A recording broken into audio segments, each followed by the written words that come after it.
धमाका तराई recording studio पोखरिया।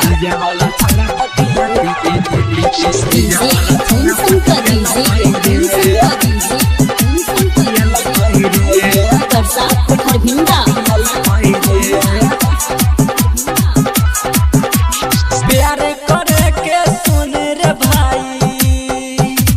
रे भाई प्यार करे के सुन रे भाई, छोड़िया नहीं मौका दिला कोई रे,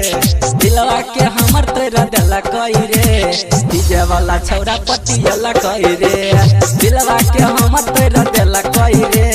डीजे वाला छौरा पटियाला कोई रे, पटियाला कोई रे, पटियाला कोई रे।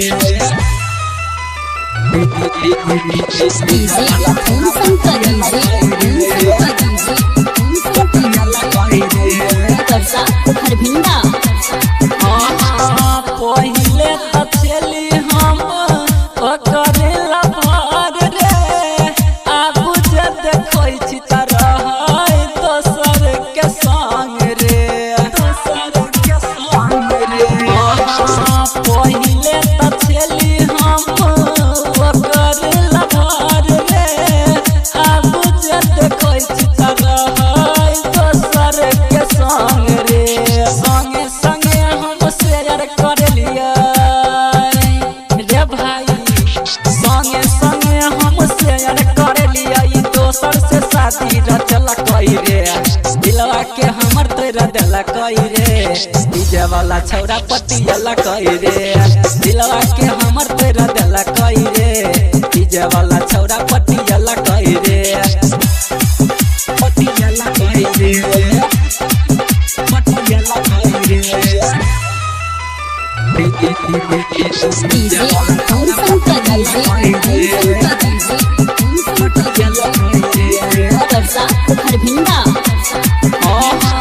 सिंगर अमित के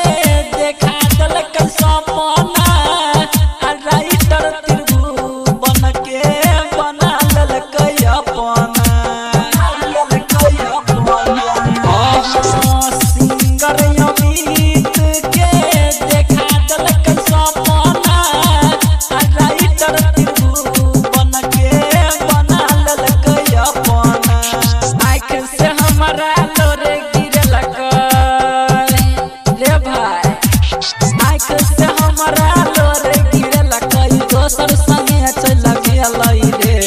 दिलवा के हमर तेरा दिला कोई रे, डीजे वाला छौरा पटियाला कोई रे, दिलवा के हमर तेरा दिला कोई रे, डीजे वाला छौरा पटियाला कोई रे। प्यार करे के सुन रे भाई, रे भाई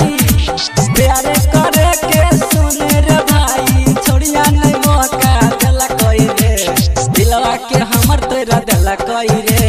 डीजे वाला छौरा पटियाला कोई रे, दिलवा के हमर तेरा दिला कोई रे, डीजे वाला छौरा पटियाला कोई रे, डीजे वाला छौरा पटियाला कोई रे।